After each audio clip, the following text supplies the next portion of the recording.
Bienvenidos, en esta clase vamos a hablar del tema arquitectura de bus. Para empezar, primero hablemos de las memorias. Las memorias son los dispositivos de almacenamiento de información y se conectan al procesador a través de buses. Acá podemos ver un pequeño esquema donde tenemos esto que sería en rojo, sería el microprocesador, y tenemos en nuestro esquema tendríamos lo que es la memoria y los periféricos. Los buses de los que estamos hablando serían el bus de datos, el bus de direcciones y el bus de control. Acá podemos ver en azul, en verde y en negro. Esos buses son las vías por las que se transmite la información. En el esquema de una computadora suele haber tres tipos, lo que mencioné recién. El bus de datos es el bus a través del cual se mueven los datos. El bus de direcciones, utilizado por el procesador para indicar el lugar donde se encuentra la información que se está solicitando. Y el bus de control. Con este, el procesador es capaz de controlar algunos de los aspectos de la memoria de periféricos. De la memoria, perdón, y de los periféricos. La arquitectura que suelen tener esos buses son de dos tipos. O arquitectura von Neumann,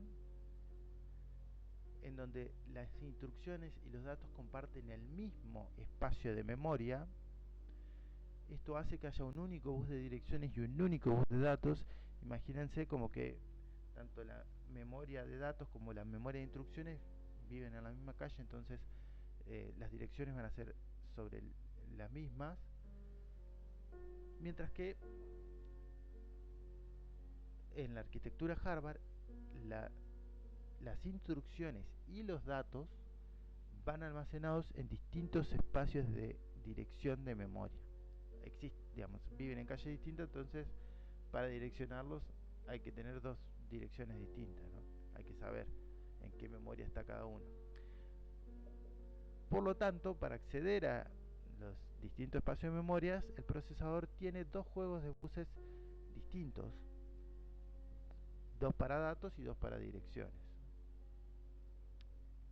Acá podemos ver un esquema, la arquitectura von Neumann, donde el procesador tiene un único juego de buses para acceder a la memoria, mientras que en la arquitectura Harvard el procesador tiene dos juegos de buses para acceder a lo que sería memoria de instrucción y a lo que sería memoria de datos.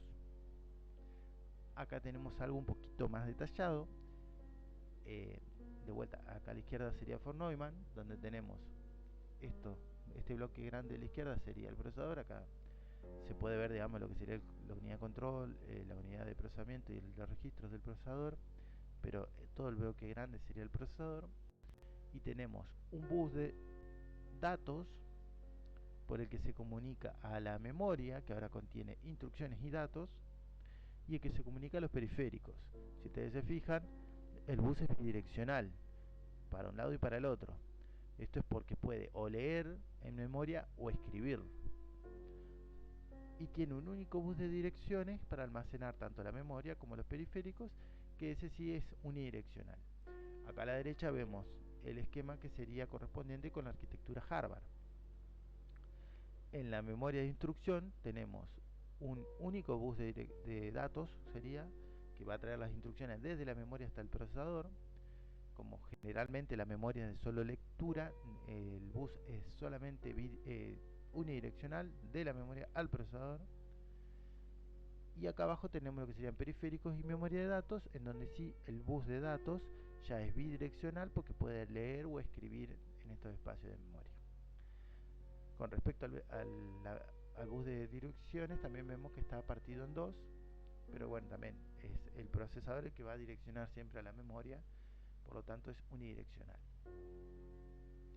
Bueno, los pros y los contras de cada arquitectura. En la arquitectura von Neumann, la gran ventaja que tiene es que es relativamente barata y simple. Mientras que la arquitectura Harvard, más compleja por supuesto, va a permitir al procesador que acceda de forma simultánea tanto a memoria de programa como a memoria de datos. Esto lo hace más rápida bajo una misma frecuencia de reloj. Tiene mayor eficiencia energética porque va de vuelta bajo la misma frecuencia de reloj, más o menos los procesadores van a gastar lo mismo energéticamente, pero el procesador que es arquitectura Harvard va a acceder, este, digamos, va a ser más eficiente.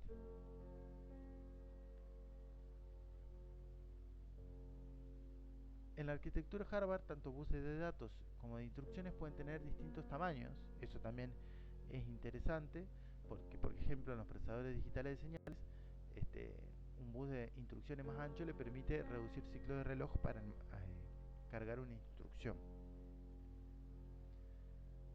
Bueno, ¿cómo es la arquitectura de los procesadores Cortex M0? M0 más. La arquitectura que manejan es tipo von Neumann y tiene un set de instrucciones llamado Zoom V2. Básicamente la estructura va a ser esta, ¿no es cierto? Tenemos el procesador y un único bus de datos e instrucciones hacia un bus, a una matriz de bus, ¿no es cierto?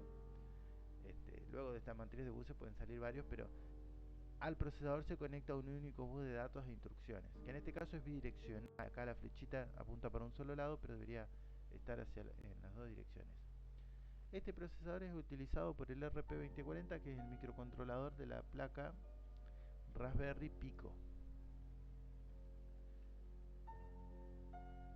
Bueno, en el caso del procesador Cortex M0 tenemos una arquitectura Harvard.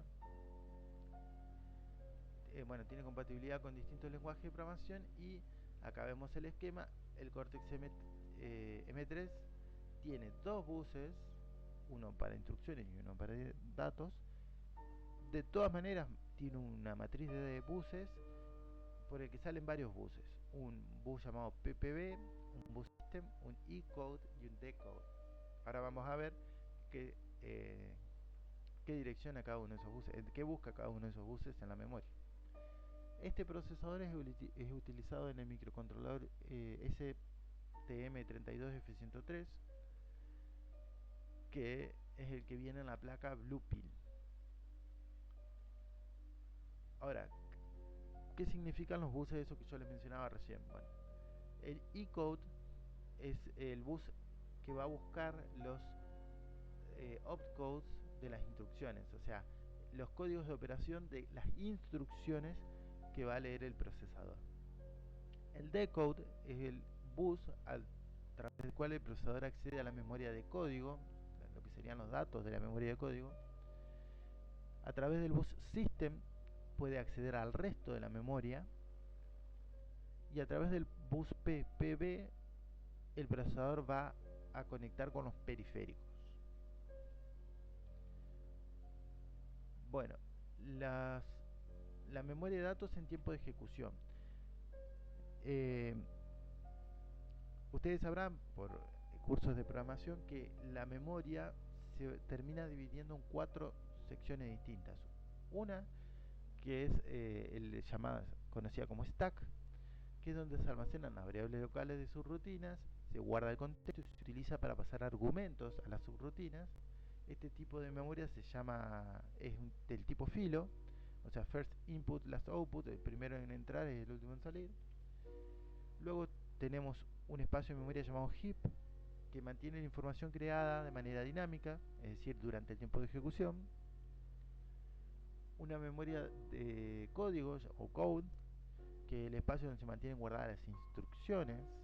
Normalmente este tipo de memoria tiene permiso de solo lectura. Y un espacio de memoria llamado static. Aquí se guardan todas las variables estáticas y las variables globales, ya sean inicializadas o no.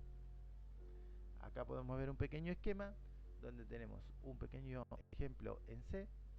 Esto sería el mapa de memoria completo, donde tenemos la memoria de instrucciones, como que es de solo lectura, y luego un pedacito de memoria RAM que está ampliado acá. Y vamos a ver que lo que son variables globales, tanto las inicializadas como las no inicializadas, van a parar a un espacio de memoria dentro de lo que es la RAM, que va a ser el espacio static. Luego, lo que son las variables locales van a parar al stack, y todo lo que es código o instrucciones van a ir a parar a lo que es memoria de instrucción. Y acá van a ver que hay algunas variables que por una cuestión de eficiencia de uso de la memoria y de performance, el compilador las crea directamente dentro de un, digamos, llegada determinada instrucción, el procesador utiliza un registro como, en este caso, la variable i, que va a ser un contador dentro del for.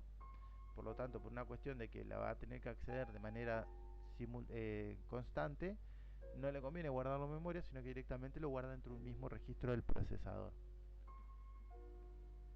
La ubicación del heap y del stack, como vieron, acá crece, el stack crece hacia abajo y el heap suele crecer hacia arriba. El stack tiene su stack pointer, que va a ser la última dirección en la que se encuentra, y el heap, bueno, tiene también sus punteros, ¿no es cierto? Esas direcciones van creciendo en direcciones opuestas, van creciendo de manera opuesta, y ese espacio que se encuentra entre sí es la memoria disponible. Una vez que esos bloques de memoria se cruzan o se encuentran, se dice que la memoria está exhausta. También pueden haber escuchado que el stack sufrió un overflow. Bueno, respecto a los periféricos, cómo entran dentro de todo este cuestión de memorias, el periférico cuenta con registros internos que pueden cambiar su funcionamiento y donde el procesador puede consultar el estado o bien la información que quiere acceder o alojar dentro de ese periférico, ¿no? Los procesadores manejan a los periféricos como que si estuvieran dentro del mismo espacio de direccionamiento que la memoria. Por lo tanto, el procesador maneja el periférico como que si fuese una porción, una extensión más de la memoria. O sea, esos registros de los periféricos se encuentran en un espacio como si fuese de memoria. Esto le permite al procesador acceder a los registros de los datos de control y de estado de los periféricos a través de instrucciones regulares de acceso a memoria. Los periféricos también pueden tener pequeñas memorias como algunas colas FIFO o memorias caché, por ejemplo. Acá vemos un mapa de memoria expandido. Esto corresponde con un procesador, bueno, Cortex M3, pero todos los Cortex M tienen un mapa de memoria similar, en donde dentro de la dirección 800.0000 inicia lo que es la memoria de instrucción, generalmente una memoria flash. Luego ya en la dirección 2000.0000 empieza lo que es la memoria de datos, memoria SRAM. Más adelante en la dirección 4000.0000 empieza el espacio en donde se mapean los periféricos. Los fabricantes ponen acá todo lo que son los periféricos, los registros, mejor dicho, sobre los que se manejan los periféricos. Luego existe la posibilidad de mapear memoria RAM externa o dispositivos externos en estos bloques de memoria.